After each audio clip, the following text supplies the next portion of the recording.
Manju Khadayat best study group NCERT में आपका बहुत बहुत स्वागत करती हूँ। दोस्तों, आज हम पढ़ेंगे क्लास 11th हिंदी विषय में आरोह पाठ्य पुस्तक के अंतर्गत गद्य खंड में पाठ 1 नमक का दारोगा पाठ के प्रश्न उत्तरों को। दोस्तों, इससे पहले हमने इस पाठ के सारांश को विस्तार पूर्वक पढ़ाया हुआ है। अगर आपने वीडियो अभी तक नहीं देखी है तो जरूर देख लीजिए। पाठ को पढ़ने से आपको प्रश्न उत्तर करने में काफी आसानी होगी। और एक बात दोस्तों, अभी तक आपने इस चैनल को सब्सक्राइब नहीं किया है तो जल्दी से चैनल को सब्सक्राइब कर दीजिए और बेल आइकन को दबा दीजिए ताकि हमारे हर वीडियो की नोटिफिकेशन आप तक पहुंच सके। तो आइए शुरू करते हैं पाठ्य पुस्तक से हल प्रश्न उत्तर। पाठ के 7 प्रश्न 1, कहानी का कौन सा पात्र आपको सर्वाधिक प्रभावित करता है और क्यों? तो दोस्तों, आपने कहानी पढ़ी है तो उन पात्रों में सबसे अधिक कौन सा पात्र आपको प्रभावित करता है उसके बारे में आपने लिखना है। दोस्तों, भाषा में आप कहानी को समझकर अपने आप से उत्तर बना के भी लिख सकते हैं। हमें इस कहानी का पात्र वंशीधर सबसे अधिक प्रभावित करता है। वह ईमानदार, शिक्षित, कर्तव्यपरायण व धर्मनिष्ठ व्यक्ति है। उसके पिता उसे बेईमानी का पाठ पढ़ाते हैं, घर की दयनीय दशा का हवाला देते हैं, परंतु वह इन सब के विपरीत ईमानदारी का व्यवहार करता है। वह स्वाभिमानी है। अदालत में उसके खिलाफ गलत फैसला लिया गया, परंतु उसने स्वाभिमान नहीं खोया। उसकी नौकरी छीन ली गई। कहानी के अंत में उसे अपनी ईमानदारी का फल मिला। पंडित आलूपीदीन ने उसे अपनी सारी जायदाद का आजीवन मैनेजर बनाया। प्रश्न 2, नमक का दारोगा कहानी में पंडित आलूपीदीन के व्यक्तित्व के कौन से दो पहलू पक्ष उभर कर आते हैं? तो दोस्तों, व्यक्तित्व के दो पक्ष आपको बताने हैं। उत्तर, पंडित आलूपीदीन के व्यक्तित्व के दो पहलू सामने आते हैं। क, लक्ष्मी के उपासक पंडित आलूपीदीन लक्ष्मी के उपासक हैं। वे लक्ष्मी को सर्वोच्च मानते हैं। उन्होंने अदालत में सबको खरीद रखा है। वे कुशल वक्ता भी हैं। वाणी व धन से उन्होंने सबको वश में कर रखा है। इसी कारण वे नमक का अवैध धंधा करते हैं। वंशीधर द्वारा पकड़े जाने पर वे अदालत में धन के बल पर स्वयं को रिहा करवा लेते हैं और वंशीधर को नौकरी से हटवा देते हैं। व्यक्तित्व का दूसरा पहलू है दोस्तों, ईमानदारी के कायल कहानी के अंत में उनका उज्जवल रूप सामने आता है। वे वंशीधर की ईमानदारी के कायल हैं। ऐसा व्यक्ति उन्हें सरलता से नहीं मिल सकता था। वे स्वयं उनके घर पहुंचे और उसे अपनी सारी जायदाद का स्थायी मैनेजर बना दिया। उन्हें अच्छा वेतन व सुविधाएं देकर मान सम्मान बढ़ाया। उनके स्थान पर आम व्यक्ति तो सदा बदला लेने की बात ही सोचता रहता। तो दोस्तों, उनका एक व्यक्तित्व है कि वो धन को ही सर्वश्रेष्ठ मानते हैं। दूसरा है कि वो एक अच्छे व्यक्ति भी हैं। प्रश्न 3, कहानी के लगभग सभी पात्र समाज की किसी न किसी सच्चाई को उजागर करते हैं।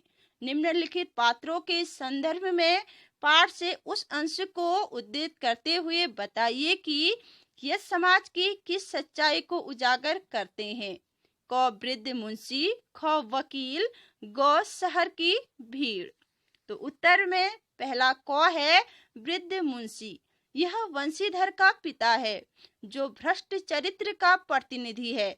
इसे धन में ही सब कुछ दिखाई देता है। यह अपने बच्चों को ऊपर की कमाई तथा आम आदमी के शोषण की सलाह देते हैं। पाठ में यह अंश उसके विचारों को व्यक्त करता है। उनके पिता एक अनुभवी पुरुष थे। समझाने लगे, बेटा, घर की दुर्दशा देख रहे हो, ऋण के बोझ से दबे हुए हैं। लड़कियां हैं, वह घास फूस की तरह बढ़ती चली जाती हैं। मैं कगारे पर का वृक्ष हो रहा हूँ, न मालूम कब गिर पड़ूं। अब तुम ही घर के मालिक मुख्तार हो। नौकरी में ओहदे की ओर ध्यान मत देना। यह तो पीर का मजार है। निगाह चढ़ावे और चादर पर रखनी चाहिए। ऐसा काम ढूंढना जहां कुछ ऊपरी आय हो।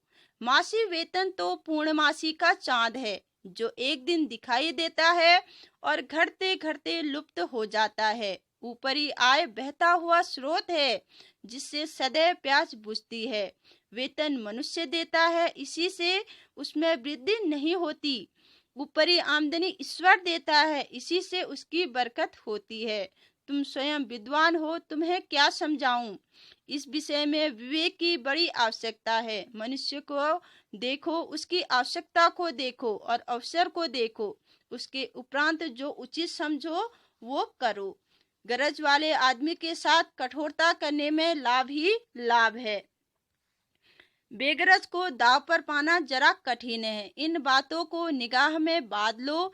यह मेरी जन्म भर की कमाई है। वे बेटे द्वारा रिश्वत न लेने पर उसकी पढ़ाई लिखाई को व्यर्थ मानते हैं। पढ़ना लिखना सब अकारण गया। ख वकील। वकील समाज के उस पेशे का प्रतिनिधित्व करते हैं जो सिर्फ अपने लाभ की फिक्र करते हैं। उन्हें न्याय अन्याय से कोई मतलब नहीं होता, उन्हें धन से मतलब होता है। अपराधी के जीतने पर भी वे प्रसन्न होते हैं। वकीलों ने यह फैसला सुना और उछल पड़े। स्वजन बांधवों ने रुपयों की लूट की। उदारता का सागर उमड़ पड़ा। उसकी लहरों ने अदालत की नींव तक हिला दी। वकीलों ने नमक के दरोगा की चेतावनी तक दिलवा दी।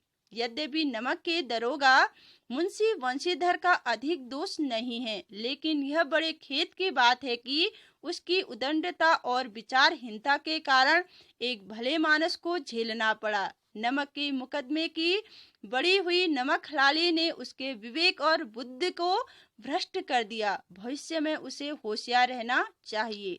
गौ शहर की भीड़। शहर की भीड़ तमाशा देखने का काम करती है। उन्हें निंदा करने व तमाशा देखने का मौका चाहिए। उनकी कोई विचारधारा नहीं होती। आलोपदीन की गिरफ्तारी पर शहर की भीड़ की प्रतिक्रिया देखिए। दुनिया सोती थी पर दुनिया की जीभ जागती थी। सवेरे देखिए तो बालक वृद्ध सबके मुंह से यही बात सुनाई देती थी। जिसे देखे वही पंडित जी के इस व्यवहार पर टीका टिप्पणी कर रहा था। निंदा की बौछार हो रही थी। मानो संसार से अब पापी का पाप कट गया। पानी को दूध के नाम से बेचने वाला ग्वाला, कल्पित बनाने वाले सेठ और साहूकार, यह सब के सब देवताओं की भांति गर्दनें चला रहे थे। जब दूसरे दिन पंडित आलोपीदीन अभियुक्त होकर कांस्टेबलों के साथ हाथों में हथकड़ियां, हृदय में ग्लानि और शोभ भरे लज्जा से गर्दन झुकाए अदालत की तरफ चले तो सारे शहर में हलचल मच गई। मेलों में कदाचित आंखें इतनी व्यग्र न होती होंगी। भीड़ के मारे छत और दीवारों में कोई भेद न रहा। तो दोस्तों, शहर वालों, जो लोगों का काम होता है वो तमाशा देखना, वो अच्छा बुरा नहीं देखती है। प्रश्न 4, निम्न पंक्तियों को ध्यान से पढ़िए। नौकरी में ओहदे की ओर ध्यान मत देना, यह तो पीर का मजार है। निगाह चढ़ावे और चादर पर रखनी चाहिए। ऐसा काम ढूंढना जहां कुछ ऊपरी आय हो। मासिक वेतन तो पूर्णमासी का चांद है जो एक दिन दिखाई देता है और घटते घटते लुप्त हो जाता है। ऊपरी आय बहता हुआ स्रोत है जिससे सदैव प्यास बुझती है। वेतन मनुष्य देता है, इसी से उसमें वृद्धि नहीं होती। ऊपरी आमदनी ईश्वर देता है, इसी से उसकी बरकत होती है। तुम स्वयं विद्वान हो, तुम्हें क्या समझाऊं। इस पर प्रश्न लिखे हैं, आपको उत्तर देने हैं। क, यह किसकी उक्ति है। मासिक वेतन को पूर्णमासी का चांद क्यों कहा गया है। क्या आप एक पिता के इस वक्तव्य से सहमत है। तो दोस्तों, आपने गद्यांश पर आधारित अर्थ ग्रहण करके प्रश्नों के उत्तरों को देना है। जैसे यह किसकी उक्ति है, तो यह उक्ति वंशीधर के पिता की है। मासिक वेतन को पूर्णमासी का चांद क्यों कहा गया है। मासिक वेतन को पूर्णमासी का चांद इसलिए कहा गया है क्योंकि यह भी महीने में एक बार ही दिखाई देता है।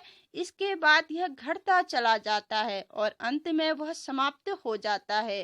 वेतन भी एक बार पूरा आता है और खर्च होते होते महीने के अंत तक समाप्त हो जाता है।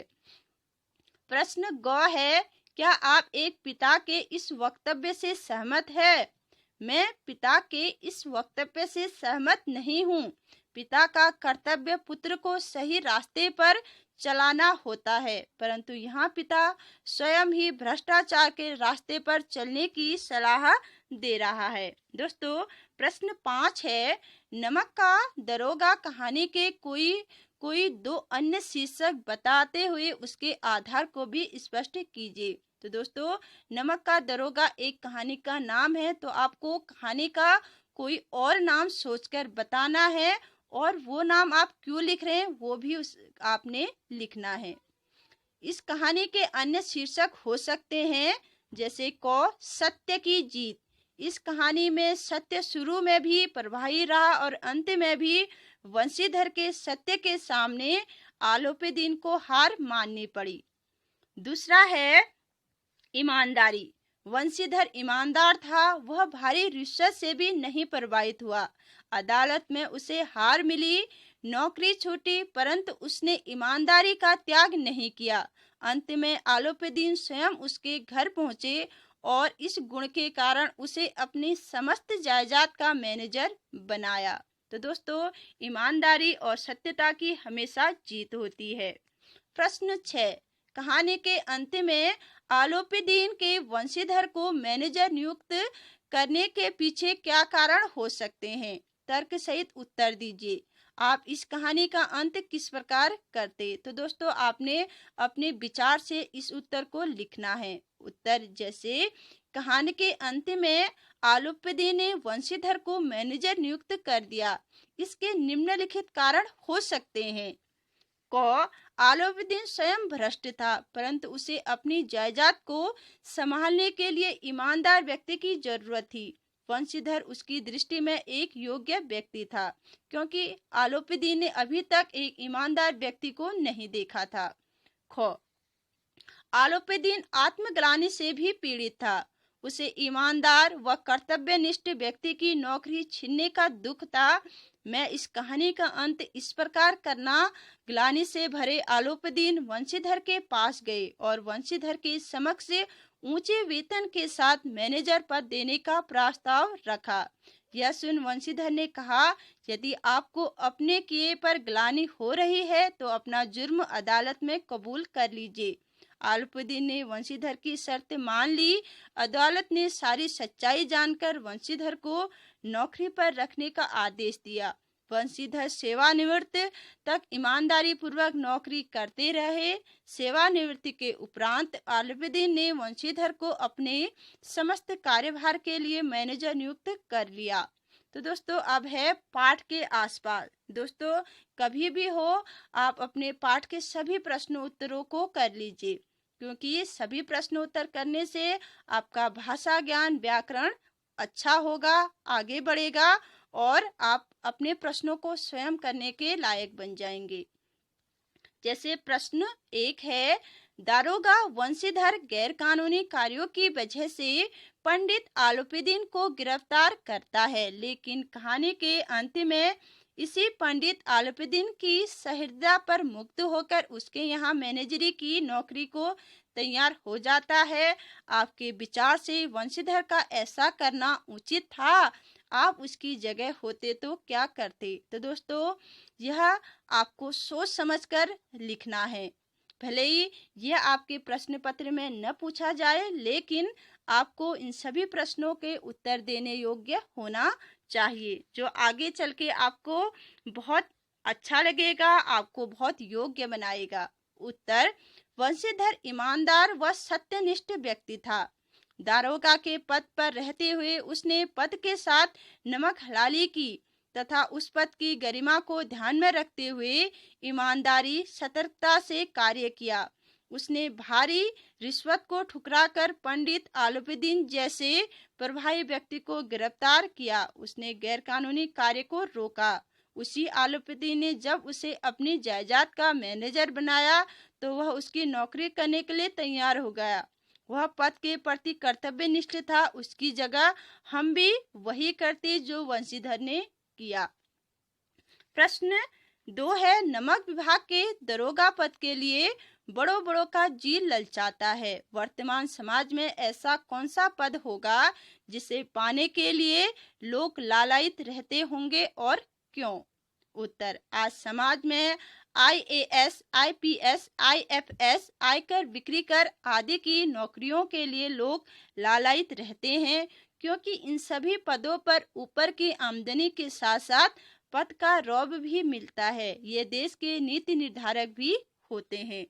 अगला प्रश्न है, पढ़ना लिखना सब अकारत गया। वृद्ध मुंशी जी द्वारा यह बात एक विशिष्ट संदर्भ में कही गई थी। अपने निजी अनुभव के आधार पर बताइए। तो दोस्तों, ये सारे प्रश्न आपने अपने विचार से लिखना है कि आप इस कहानी से कितना सीखे। जैसे क, जब आपको पढ़ना लिखना व्यर्थ लगा हो, जब आपको पढ़ना लिखना सार्थक लगा हो। पढ़ना लिखना को किस अर्थ में प्रयुक्त किया गया होगा, साक्षरता अथवा शिक्षा, क्या आप इन दोनों को समान मानते हैं, वो आपने लिखना है। देखिए कितना अच्छा क्वेश्चन है, कितनी अच्छी बातें पूछी गई हैं। उत्तर, मेरा एक साथी अनपढ़ था। उसने व्यापार करना प्रारंभ किया और शीघ्र ही बहुत धनी और समाज का प्रतिष्ठित आदमी बन गया। मैंने पढ़ाई में ध्यान दिया तथा प्रथम श्रेणी में डिग्रियां लेने के बावजूद आज भी बेरोजगार हूँ। नौकरी के लिए मुझे उसकी सिफारिश करवानी पड़ी तो मुझे अपनी पढ़ाई लिखाई व्यर्थ लगी। ख, पढ़ने लिखने के बाद जब मैं कॉलेज में प्रोफेसर हो गया तो बड़े बड़े अधिकारी व्यापारी अपने बच्चों के दाखिले के लिए मेरे पास प्रार्थना करने आए। उन्हें देखकर मुझे अपनी पढ़ाई लिखाई सार्थक लगी। ग, पढ़ना लिखना को शिक्षा के अर्थ में प्रयुक्त किया था, क्योंकि साक्षरता का अर्थ अक्षर ज्ञान से लिया जाता है। शिक्षा विषय के मर्म को समझाती है। तो दोस्तों, शिक्षा के सभी अर्थ निकलते हैं तो अधिकतर सार्थक होते हैं। कहीं कहीं पर जब व्यक्ति को अपने योग्य कार्य नहीं मिलता तो उसे कभी कभी शिक्षा निरर्थक भी लगती है। प्रश्न 5, लड़कियां हैं वह घास फूस की तरह बढ़ती चली जाती हैं। वाक्य समाज में लड़कियों की स्थिति की किस वास्तविकता को प्रकट करता है? उत्तर, यह वाक्य समाज में लड़कियों की हीन दशा को व्यक्त करता है। लड़कियों के युवा होते ही माता पिता को उनके विवाह आदि की चिंता सताने लगती है। विवाह के लिए दहेज इकट्ठा करना पड़ता है। इनसे परिवार को कोई आर्थिक लाभ नहीं होता है। लेकिन दोस्तों, आजकल लड़के और लड़कियों को समान रखा जाता है, दोनों को समान अधिकार दिए जाते हैं। प्रश्न 6, इसलिए नहीं कि आलूपीदीन ने क्यों यह कर्म किया, बल्कि इसलिए कि वह कानून के पंजे में कैसे आए। ऐसा मनुष्य जिसके पास असाध्य साधन करने वाला और धन और अनन्य वाचालता हो, वह क्यों कानून के पंजे में आए। प्रत्येक मनुष्य उनसे सहानुभूति प्रकट करता था। अपने आसपास आलूपीदीन जैसे व्यक्तियों को देखकर आपकी क्या प्रतिक्रिया होगी? उपयुक्त टिप्पणी को ध्यान में रखते हुए लिखें। तो दोस्तों, पंडित आलूपीदीन जैसे व्यक्ति आपके आसपास भी होंगे। उन्हें देखकर आपको क्या लगता है, उनको अपने सामने रखकर आप एक टिप्पणी लिखिए। जैसे, आलूपीदीन जैसे व्यक्ति को देखकर मुझे कुड़न सी महसूस होगी। ऐसे व्यक्ति कानून का मखौल बनाते हैं, इन्हें सजा अवश्य मिलनी चाहिए। मुझे उन लोगों पर भी गुस्सा आता है जो उनके प्रति सहानुभूति जताते हैं। प्रश्न 7, दोस्तों अब आपको समझाना है, समझाइए तो जरा। अब आपको प्रश्नों को समझाना है एक शिक्षक की तरह। नौकरी में ओहदे की ओर ध्यान मत देना, यह दो पीर की मजार है। निगाह चढ़ावे और चादर पर रखनी चाहिए। दूसरा है, इस विस्तृत सागर में उनके लिए धैर्य अपना मित्र, बुद्धि अपना पथ प्रदर्शक और आत्मलंबन ही अपना सहायक था। तीसरा है, तर्क ने भ्रम को पुष्ट किया। चौथा है, न्याय और नीति सब लक्ष्मी के ही खिलौने हैं, इन्हें वह जैसे चाहती है नचाती है। 5 है, दुनिया सोती थी पर दुनिया की जीभ जागती है। 6, कद ऐसी समझ पर पढ़ना लिखना सब अकारत गया। 7, धर्म ने धर्म को पैरों तले कुचल दिया। तो धर्म ने धन को पैरों तले कुचल दिया।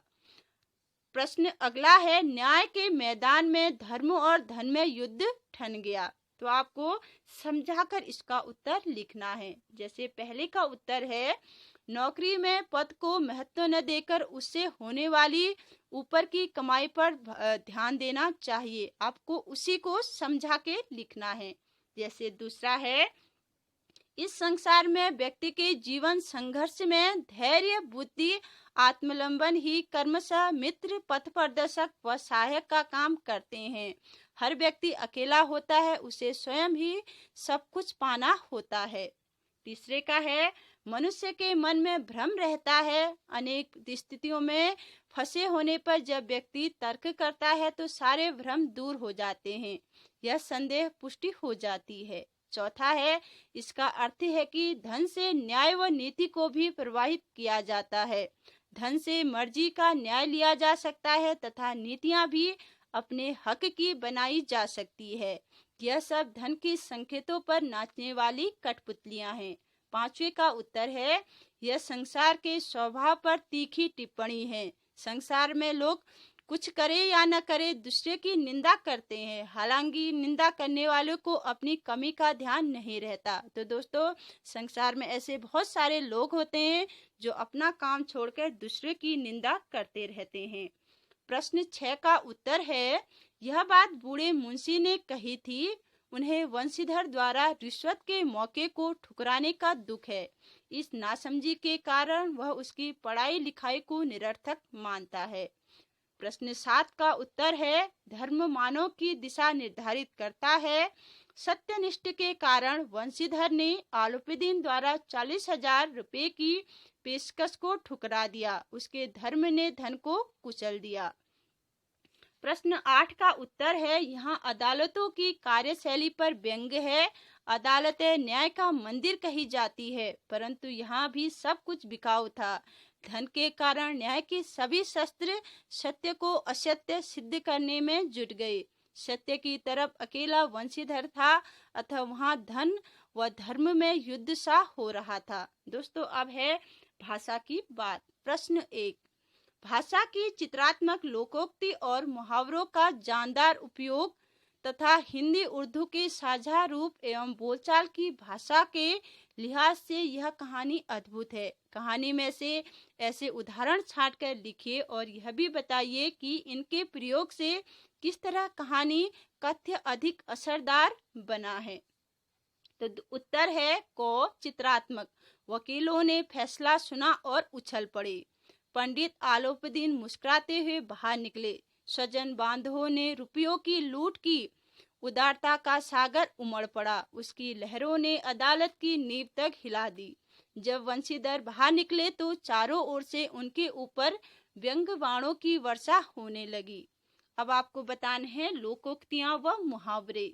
पूर्णमासी का चाँद, प्यास बुझना, फूले न समाये, मजे पंजे में आना, सन्नाटा छाना, सागर उमड़ना, हाथ मलना, सिर पीटना, जीव जगना, सूल उठना, जन्म भर की कमाई, गले लगाना, ईमानदार बेचना, ईमान बेचना, कलवार और कसाई के तकादे सहे, सुअसर ने मोती दे दिया, घर में अंधेरा, मस्जिद में उजाला, धूल में मिलना, निगाह बांधना, कगारे का वृक्ष। अब है ग, हिंदी उर्दू का साझा रूप बेगरज को दाव पर लगाना। जरा कठिन है, इन बातों को निगाह में बांध लो। बोलचाल की भाषा। कौन पंडित आलोपीदीन दाता गंज के। दोस्तों, प्रश्न दूसरा है, कहानी में मासिक वेतन के लिए किन किन विशेषणों का प्रयोग किया गया है। इसके लिए आप अपनी ओर से 2-2 विशेषण और बताइए, साथ ही विशेषणों के आधार को तर्क सहित पुष्ट कीजिए। उत्तर, कहानी में मासिक वेतन के लिए निम्नलिखित विशेषणों का प्रयोग किया गया है। पूर्णमासी का चाँद हमारी तरफ से विशेषण हो सकते हैं। एक दिन का सुख या खून पसीने की कमाई। प्रश्न तीसरा है, क, बाबूजी आशीर्वाद, ख, सरकारी हुक्म, ग, दातागंज के, ख, कानपुर। दी गई विशिष्ट अभिव्यक्तियां एक निश्चित संदर्भ में निश्चित अर्थ देती है। संदर्भ बदलते ही अर्थ भी परिवर्तित हो जाते हैं। अब आप किसी अन्य संदर्भ में इन भाषिक अभिव्यक्तियों को प्रयोग करते हुए समझाइए। तो दोस्तों, जो ऊपर प्रश्न दिए उसे आपको अन्य भाषा या अपनी भाषा में लिखना है। जैसे क का उत्तर है बाबूजी आपका आशीर्वाद चाहिए। ख का उत्तर है मोहन को सरकारी हुक्म हुआ है। ग राम दातागंज के रहने वाले हैं। घ यह सड़क कानपुर की तरफ जाती है। तो दोस्तों, कैसी लगी यह वीडियो? पसंद आए तो लाइक कीजिए, शेयर कीजिए और सब्सक्राइब करना मत भूलिए और साथ ही बेल आइकन को दबा दीजिए ताकि हमारी हर वीडियो की नोटिफिकेशन आप तक पहुंच सके। तो मिलते हैं अगली वीडियो में नए चैप्टर के साथ।